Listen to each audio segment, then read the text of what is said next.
ਕਿ ਰਾਤ ਮੂਤਰਾ ਕੀ ਚੀਜ਼ ਹੈ, ਉਹਦਾ ਇਲਾਜ ਕੀ ਹੈ। ਪਹਿਲੀ ਖੁਰਾਕ ਨਾਲ ਹੀ ਫਰਕ ਪੈ ਜਾਏਗਾ। ਅੱਛਾ, ਅੱਲਾ ਦੀ ਰਹਿਮਤ ਨਾਲ ਮੈਂ ਇਹ ਗੱਲ ਕਹਿਣਾ ਵਾ, ਸ਼ਫਾ ਤੇ ਅੱਲਾ ਦੇਣੀ ਹੈ ਜੀ ਬਿਲਕੁਲ। ਲੇਕਿਨ ਉਹ ਤੀਸਰੀ ਖੁਰਾਕ ਹੈ ਤੁਸੀਂ ਦਿੱਤੀ ਨਹੀਂ ਹੋਣੀ, ਕਲੀਅਰ ਹੋ ਜਾਏ। ਜੀ ਅਸਲਾਮ ਵਾਲੇਕੁਮ ਦੋਸਤੋ, ਅੱਜ ਅਸੀਂ ਜਿਸ ਬਿਮਾਰੀ ਦੇ ਮੁਤਲਕ ਜ਼ਿਕਰ ਕਰਾਂਗੇ, ਇੰਨੀ ਖਤਰਨਾਕ ਬਿਮਾਰੀ ਹੈ, ਅਗਰ ਉਹਦੀ ਥੋੜੀ ਜਿਹੀ ਵੀ ਬੇਹਤਿਆਤੀ ਕੀਤੀ ਜਾਏ ਨਾ ਤੇ ਉਹਦਾ ਜਿਹੜਾ ਰਿਜ਼ਲਟ ਹੈ ਨਾ, ਉਹ ਜਾਨਵਰ ਦੀ ਮੌਤ ਹੈ।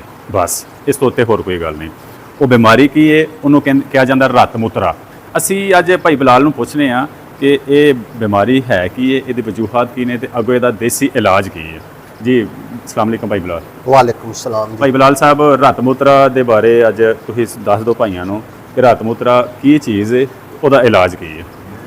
ਅਸਲ ਭਾਈਆ ਨਾਮ ਇਹ ਜਾਨਵਰਾਂ ਦੇ ਉੱਤੇ ਨਾ ਇਹ 2-3 ਕਿਸਮ ਤੋਂ ਹੁੰਦਾ ਹੈ। ਅੱਛਾ, ਇਹ ਰਤ ਮੂਤਰਾ ਕਿਹੜੀ ਮੇਰੀ ਸਮਝ ਹੈ, ਜੀ ਜੀ, ਮੇਰੀ ਆਪਣੀ ਅਕਲ ਦੇ ਨਾਲ ਆਪਣੇ ਜਾਨਵਰਾਂ ਦੇ ਹਿਸਾਬ ਨਾਲ ਮੈਂ ਵੇਖਿਆ, ਜਿਹੜਾ ਜਾਨਵਰ ਕਮਜ਼ੋਰ ਹੁੰਦਾ ਨਾ, ਅੰਦਰੋਂ ਖੁਸ਼ਕ ਹੁੰਦਾ, ਥਿੰਦਾ ਨਹੀਂ ਹੁੰਦਾ, ਉਹ ਜਾਨਵਰ ਨੂੰ ਜ਼ਿਆਦਾ ਇਹ ਮਸਲਾ ਆਉਂਦਾ ਹੈ। ਅੱਛਾ, ਔਰ ਦੂਸਰਾ ਇਹ ਵੇ ਕਿ ਕਿਹੜਾ ਫਰੀਜ਼ਨ ਵਗੈਰਾ ਜਾਨਵਰ, ਜ਼ਿਆਦਾ ਦੁੱਧ ਦੇਣ ਵਾਲਾ ਜਾਨਵਰ ਕਿਹੜਾ ਹੈ, ਉਹਨੂੰ ਇਹ ਮਸਲਾ ਜ਼ਿਆਦਾ ਆਉਂਦਾ ਹੈ। ਅੱਛਾ, ਔਰ ਉਸ ਤੋਂ ਇਲਾਵਾ ਇੱਕ ਇਹ ਵੇ ਕਿ ਕਈ ਆ ਕਿਹੜੇ ਅਸੀਂ ਖੁਸ਼ਕ ਪੱਠਾ ਪਾਉਂਦੇ ਆ ਨਾ, ਇਹਦੇ ਚੋਂ ਕੱਟੇ ਮਿੱਟੀ ਬਾਦੀ ਚੀਜ਼ਾਂ ਦੀ ਪਾਉਣ ਤੋਂ ਵੀ ਮੈਨੂੰ ਮਹਿਸੂਸ ਹੋਇਆ ਕਿ ਇਹ ਹੈ ਜੀ। ਸਹੀ। ਲੇਕਿਨ ਹਰ ਬੰਦੇ ਦਾ ਆਪਣਾ ਆਪਣਾ ਜ਼ੇਨ ਹੈ। ਸਹੀ। ਮੈਂ ਤੇ ਆਪਣੇ ਜ਼ੇਨ ਦੀ ਗੱਲ ਕਰਾਂਗਾ ਨਾ, ਜਿਹੜਾ ਮੇਰੇ ਕੋਲ ਇਹ ਮਾਮਲਾਤ ਆਏ ਨੇ। ਸਹੀ। ਔਰ ਡਾਕਟਰਾਂ ਦਾ ਕਹਿਣ ਦਾ ਇਹ ਵੇ ਕਿ ਜੀ ਇਹਨਾਂ ਨੂੰ ਜਿੰਨੀ ਦੇਰ ਤੱਕ ਇੰਜੈਕਸ਼ਨ ਨਾ ਲੱਗਣ ਉਨੀ ਦੇਰ ਤੱਕ ਇਹ ਕਲੀਅਰ ਨਹੀਂ ਹੁੰਦੀ। ਸਹੀ। ਇਹਨਾਂ ਨੂੰ ਜੀ ਫਾਸਫੋਰਸ ਦੀ ਇੱਕ ਕਿਹੜੀ ਹੈ ਨਾ ਮਕਸਦ, ਡ੍ਰਿਪ ਲੱਗਣੀ ਚਾਹੀਦੀ ਹੈ ਤੇ ਇਹ ਕਲੀਅਰ ਹੋਣਾ ਚਾਹੀਦਾ, ਕਲੀਅਰ ਹੋ ਜਾਣਾ। ਲੇਕਿਨ ਭਾਈ ਇਹ ਨਾਮ ਮੈਂ ਵੇਖਿਆ ਸਾਡੇ ਬੜੇ ਜਾਨਵਰ ਨੁਕਸਾਨ ਹੋਏ ਨੇ ਇਸ ਰਤ ਮੂਤਰੇ ਦੀ ਵਜ੍ਹਾ ਤੋਂ, ਖਾਸ ਕਰਕੇ ਵਲੈਤੀ ਜਾਨਵਰ ਕੇ। ਮੱਝਾਂ ਦੀ ਨਿਸਬਤ ਚ ਘੱਟ ਹੈ, ਗੋਕੇ ਨੂੰ ਜ਼ਿਆਦਾ ਹੈ ਇਹ ਬਿਮਾਰੀ। ਉਹਦੇ ਵਿੱਚ ਇਹ ਵੇ ਕਿ ਅਸਾਂ ਕਿਹੜਾ ਵੇਖਿਆ ਨਾ, ਜਿਹੜੇ ਸਾਡੇ ਜਾਨਵਰ ਨੁਕਸਾਨ ਹੋਏ ਨੇ, ਟੋਟ ਕੇ ਬੜੇ ਬੜੇ ਲੋਕਾਂ ਨੇ ਇਹ ਟੋਟ ਕੇ ਦੱਸੇ ਸਾਨੂੰ।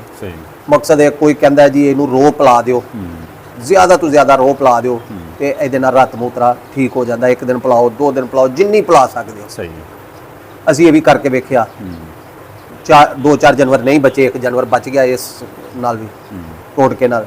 ਫਿਰ ਇੱਕ ਸਾਡੇ ਮੁਲਤਾਨ ਦੇ ਫਾਰਮਰ ਨੇ, ਬਹੁਤ ਅੱਛੇ ਫਾਰਮਰ ਨੇ, ਮਸਲਾ ਉਹ ਬੱਚਿਆਂ ਦਾ ਕੰਮ ਕਰਦੇ ਨੇ, ਕੁਰਬਾਨੀ ਦੇ ਜਾਨਵਰਾਂ ਦਾ, ਵੱਡੇ ਵੱਡੇ ਬੱਚੇ।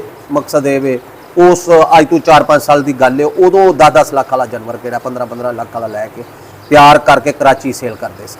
ਉਹਨਾਂ ਨਾਲ ਮੈਂ ਮਸ਼ਵਰਾ ਕੀਤਾ ਕਿ ਯਾਰ ਸਾਡਾ ਨੁਕਸਾਨ ਇਸ ਵਜ੍ਹਾ ਤੋਂ ਬੜਾ ਰਤ ਮੂਤਰੇ ਤੋਂ ਆ ਰਿਹਾ। ਉਹਨਾਂ ਕਿਹਾ ਕੋਈ ਮਸਲਾ ਨਹੀਂ। ਉਹਨਾਂ ਇੱਕ ਫਾਰਮੂਲਾ ਸਾਨੂੰ ਦੱਸਿਆ ਦੇਸੀ। ਉਹਨਾਂ ਕਿਹਾ ਜੀ ਪਾਈਆ ਮੱਖਣ ਲੈਣਾ।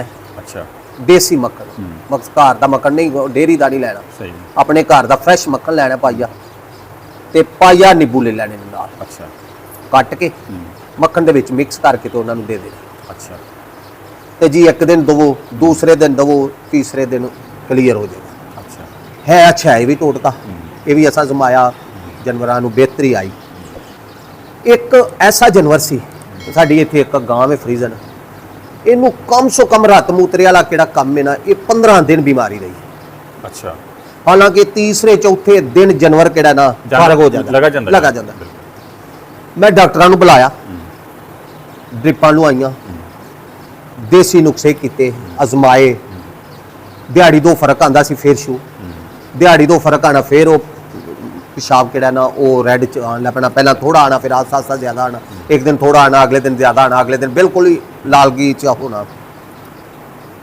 ਮੈਂ ਇੱਕ ਇਧਰ ਨਰਵਾਲ ਨੇ ਗੁੱਜਰ ਸਾਹਿਬ ਬਜ਼ੁਰਗ ਬੰਦੇ ਸਨ, ਮੈਂ ਅੱਕ ਕੇ ਨਾ ਅੱਲਾ ਦੀ ਸਬੁਰਦ ਕਰ ਦਿੱਤਾ ਉਸ ਗਾਈ ਨੂੰ। ਮੈਂ ਕਿਹਾ ਇਹ ਹੁਣ ਮੈਂ ਆਪਣੇ ਵਾਲਾ ਸਾਰੇ ਫਾਰਮੂਲੇ ਲਾ ਲਏ ਨੇ, ਹੁਣ ਅੱਲਾ ਕੋਲ ਗੱਲ ਹੈ, ਇਹ ਅੱਲਾ ਨਹੀਂ ਬਚਾਣਾ। ਜੇ ਇਹਦੀ ਵਧੀ ਹੈ ਤੇ ਬਚ ਜਾਏਗੀ, ਨਹੀਂ ਤੇ ਫਿਰ ਅੱਲਾ ਦੀ ਸਬੁਰਦ, ਫਿਰ ਅਸੀਂ ਕੀ ਕਰ ਸਕਦੇ ਹਾਂ। ਹਾਲਾਂਕਿ ਰਤ ਮੂਤਰੇ ਦੇ ਇੰਜੈਕਸ਼ਨ ਆਏ ਨੇ, ਉਹ ਵੀ ਲਾਓ ਨਾ ਤੇ ਬਿਹਤਰ ਹੋ ਜਾਂਦਾ, ਲੇਕਿਨ ਉਹ ਵੀ ਅਸੀਂ ਲਾ ਕੇ ਵੇਖਿਆ। ਉਹ ਇਮੀਜ਼ੋਲ ਇੰਜੈਕਸ਼ਨ ਹੈ ਜਿਹੜਾ, ਹਾਂਜੀ 2 ਕਿਸਮ ਦਾ ਇੰਜੈਕਸ਼ਨ, ਅਸੀਂ ਉਹ ਵੀ ਲਾ ਕੇ ਵੇਖਿਆ। 1 ਦਿਨ ਫਰਕ ਪੈਂਦਾ ਸੀ, ਦੂਸਰੇ ਦਿਨ ਫਿਰ ਹੋ ਜਾਂਦਾ। ਮੈਂ ਉਹਨਾਂ ਨਾਲ ਗੱਲ ਕੀਤੀ ਬਜ਼ੁਰਗਾਂ ਨਾਲ, ਮੈਂ ਕਿਹਾ ਜੀ ਆਹ ਮਾਮਲਾ ਹੈ।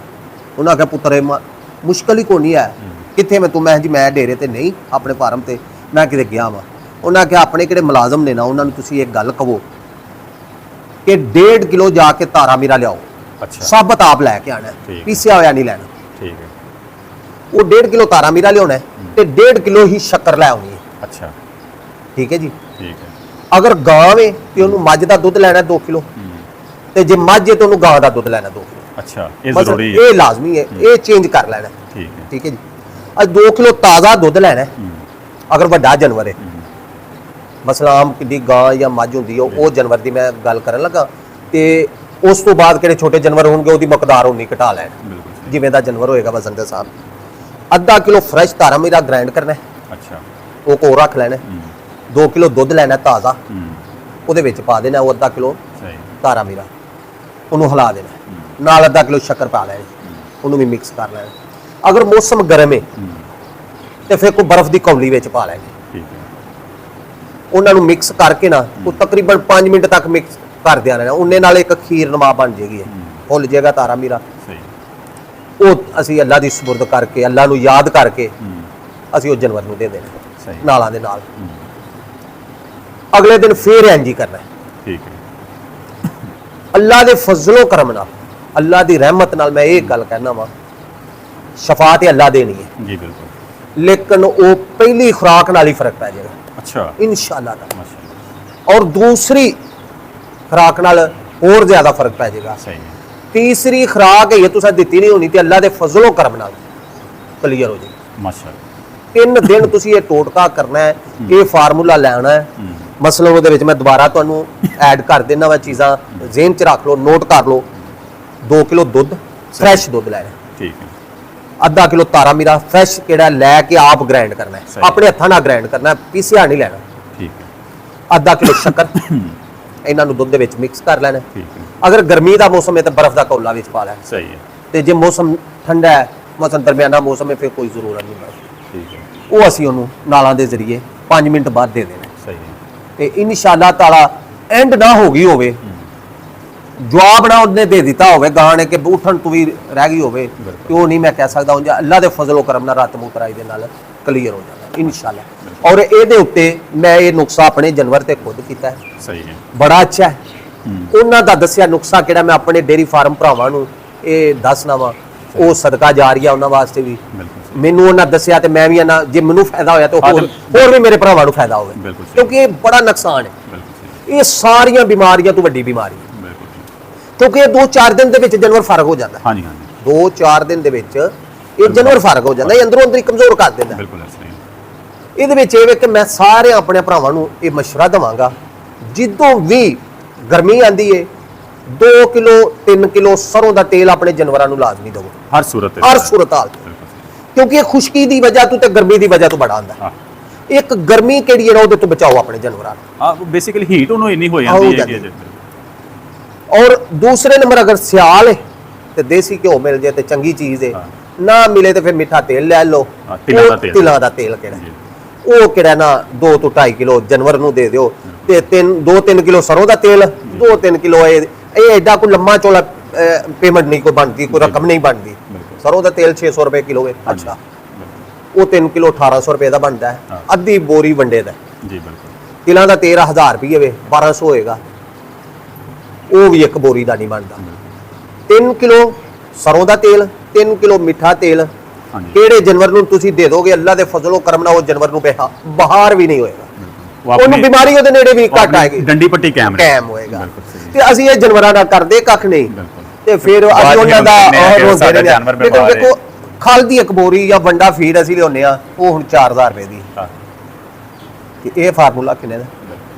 ਲੇਕਿਨ ਮੈਂ ਆਪਣੇ ਭਰਾਵਾਂ ਨੂੰ ਰਿਕੁਐਸਟ ਕਰਨਾ ਵਾ ਫਾਰਮਰਾਂ ਨੂੰ ਕਿ ਅਗਰ ਤੁਸੀਂ ਬਿਹਤਰੀ ਵੱਲ ਜਾਣਾ ਹੈ ਨਾ, ਸਰੋਂ ਦਾ ਤੇਲ, ਤਿਲਾਂ ਦਾ ਤੇਲ, ਮਿੱਠਾ ਤੇਲ ਕਿਹੜਾ ਇਹ ਤੁਸੀਂ ਆਪਣੇ ਫਾਰਮ ਦੇ ਵਿੱਚ ਤੁਹਾਡੇ ਚ ਮੌਜੂਦ ਹੋਣਾ ਚਾਹੀਦਾ। ਇਹ ਬੜੀ ਅੱਛੀ ਹੈ, ਤੇ ਅੱਲਾ ਦੇ ਫਜ਼ਲੋ ਕਰਮ ਨਾਲ ਫਿਰ ਤੁਹਾਨੂੰ ਸਾਰੀਆਂ ਬਿਮਾਰੀਆਂ ਤੋਂ ਅੱਲਾ ਸ਼ਿਫਾ ਦਿੰਦਾ ਰਹੇਗਾ ਤੁਹਾਡੇ ਜਾਨਵਰਾਂ ਨੂੰ। ਬਹੁਤ ਸ਼ੁਕਰੀਆ ਭਾਈ ਬਿਲਾਲ ਸਾਹਿਬ। ਲੋ ਸ਼ੌਕੀਨੋ, ਇਹ ਦੇਖੋ ਭਾਈ ਬਿਲਾਲ ਨੇ ਮਾਸ਼ਾਅੱਲਾ ਇਹਨਾਂ ਨੇ ਆਪਣਾ ਨਿਜ਼ਾਮ ਚਲਾਇਆ, ਔਰ ਆਪਣਾ ਜਿਹੜੇ ਇਹਨਾਂ ਦੇ ਜ਼ਾਤੀ ਤਜਰਬਾਤ ਨੇ ਨਾ, ਇਹ ਉਹਨਾਂ ਤੋਂ ਚੀਜ਼ਾਂ ਤੁਹਾਨੂੰ ਦੱਸਦੇ ਨੇ, ਛੁਪਾਉਂਦੇ ਕੋਈ ਨਹੀਂ। ਹਾਲਾਂ ਇਹ ਵੇ ਕਿ ਪਾਕਿਸਤਾਨ ਦੇ ਵਿੱਚ ਸਾਡੇ ਇਹ ਰਿਵਾਜ ਹੈ ਕਿ ਜਿਹੜਾ ਕੋਈ ਫਾਰਮੂਲਾ ਜਾਂ ਜਿਹੜੇ ਕੋਈ ਕਿਸੇ ਕੋਲ ਮਹਾਰਤ ਆ ਜਾਂਦੀ ਹੈ ਨਾ, ਉਹਦੇ ਕੋਲੋਂ ਜਾ ਕੇ ਕੋਈ ਪੁੱਛ ਲਵੇ ਨਾ, ਤੇ ਉਹ ਕੋਈ ਨਹੀਂ ਜੇ ਦੱਸਦਾ। ਉਹ ਆਂਦਾ ਮੇਰੇ ਕੋਲ ਆ ਗਿਆ ਤੇ ਅਗਾ ਨਾ ਕਿਸੇ ਕੋਲ ਜਾਏ। ਲੇਕਿਨ ਅਗਰ ਇਹ ਦੱਸਿਆ ਜਾਏ ਨੇਕੀ ਦੀ ਨੀਅਤ ਦੇ ਨਾਲ ਤੇ ਸਦਕਾ ਜਾਰੀਆ ਦੀ ਨੀਅਤ ਦੇ ਨਾਲ, ਤੇ ਉਹਦਾ ਜਿਹੜਾ ਅਜਰ ਉਸ ਇਨਸਾਨ ਨੂੰ ਮਿਲਣਾ ਹੈ ਉਹ ਅੱਲਾ ਜਾਣਦਾ ਹੈ, ਜਾਂ ਉਹ ਬੰਦੇ ਨੂੰ ਪਤਾ ਹੋਏਗਾ ਇਨਸ਼ਾਅੱਲਾ। ਤੇ ਉਹ ਲੋ ਮਿਲਨੇ ਆ ਇਨਸ਼ਾਅੱਲਾ ਇੱਕ ਨਵੀਂ ਵੀਡੀਓ ਦੇ ਨਾਲ। ਇਸੇ ਦੇ ਨਾਲ ਹੀ ਤੁਸੀਂ ਸਾਨੂੰ ਇਜਾਜ਼ਤ ਦਿਓ। ਅੱਲਾ ਹਾਫਿਜ਼।